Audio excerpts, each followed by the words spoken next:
What a lesson some of us learned last week. Right off the Bombers at your own peril. They beat the equal flag favourites, the Demons, and are now 4-1 and headed into a monster Anzac Day clash. Hello and welcome to Fox Sports Lab AFL. I'm your host, Ben Dixon, Hawthorn champion and Essendon doubter, Jason Dunstall, and Jack Heverin, our stats guru, who stepped in. Jason, welcome.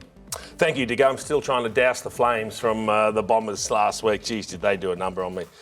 Yeah, that hurt. We'll bounce back. Jack, great to have you on board. Good to be here. Thank you for being here. Al's obviously got sunstroke, so hence why I'm back. And if anyone was going to get sunstroke, it'd be me. But here we are. Fascinating gather round, but this round coming up, including Anzac Day, there's a fair bit to talk about. There's plenty to talk about. Al didn't appreciate me sunning his 45-kilo frame, so he didn't text me during the week. Well, it's time for Dunstall's Don't Argue. And Chief, rather than double down on the Bombers, let's talk about a massive issue in the competition at the moment that you want to address. Right, well, we all know that concussion is the number one issue in the game. And we have got players, we're 5 weeks in now, 8 players, 13 weeks total suspension. There were 3 last week for dump tackles or sling tackles, whatever you want to call them. Who is not getting the message across here? Now, there's a few factors at play. I know the coaches have a role to play. And we spoke to John Longmire earlier in the week, who said they instruct their players not to tackle the player to the ground if possible. If you're running, momentum takes you that way, I get it. But who's dumb enough to sling a player to the ground at the moment? To understand what it's doing. We want the best players running around out there. So there's a couple that aren't going to be playing in the Anzac Day clash, which is a rather large clash, and we'd like to see the best players running around. So why are they not getting the message? I don't understand. And most of all, think about me. I'm trying to do my tips, and I don't want to sit here because we've got to put them early in the week and worry about, who's going to challenge their dump tackle at the tribunal, because you're not going to get off anyway because you're dumb, and I don't understand. It's ruining my tips, Dicko. Well, the way he goes about it, he says, are they dumb enough? He normally refers to ruckman as the guys that Well, a lot of ruckman running around at the moment. Yeah, They're just all pretending to be ruckman, Dicko. But he makes a good point, Jack, because Zach Merritt, first time as Essendon captain, he's going to miss the Anzac Day clash. We're averaging 3 a week. The message is not getting through after 5 rounds. Yeah, and Taylor Adams is the other. For a Collingwood team that have already got a lot of injuries, they would love to have him out there for Anzac Day as well.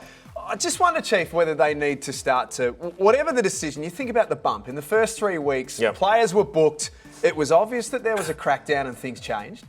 Is this the direction that things need to go now? Do they need to get a bit tougher and ram home the message? Well, they do, but having said that, we've been on the bump for ages, and they came out and they said, if you bump, you're responsible for any incidental head contact. Well, they're interpreting the sling tackle as exactly the same. If you throw a player to the ground, you're responsible for whatever happens. They should have come out and said it. The other thing that should happen is the umpires can help us by actually blowing the whistle. Remember, it was only a couple of years ago when Brad Scott was in charge of football operations of the AFL.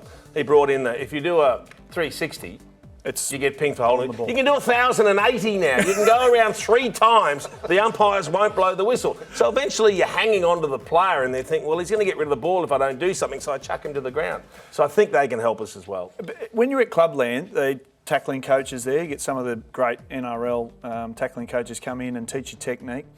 Back when we were playing, we were never taught to sling tackle. So this is a player-driven motion, because once you've pinned the arms, it was never dump, sling, tackle. So I don't know where it's come from. I'm glad John Longmire's come out and gone, for God's sake, don't take him to ground. That'll solve our problem. But it's a big issue, Jack. So is that the next thing then, Dicko? Is that does the technique need to change and the way that the players are being coached?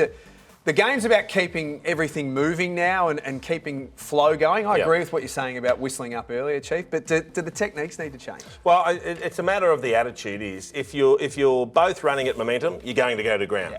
But if you're standing, you're around a stoppage, that sort of thing, you just hang on to them and you don't tackle them to the ground. So I don't think that's a technique thing. I think that's a mindset thing. I mean, the tackling coach has never had a problem with Diggo.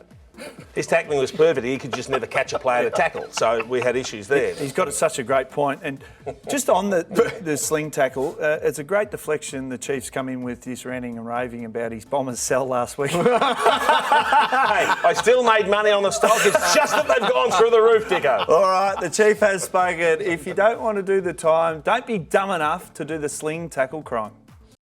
Footy is life. It's loyalty, rivalry, love and pain. Footy is everything. That's why we've made a betting brand for footy fans. That's better. Chances are you're about to lose.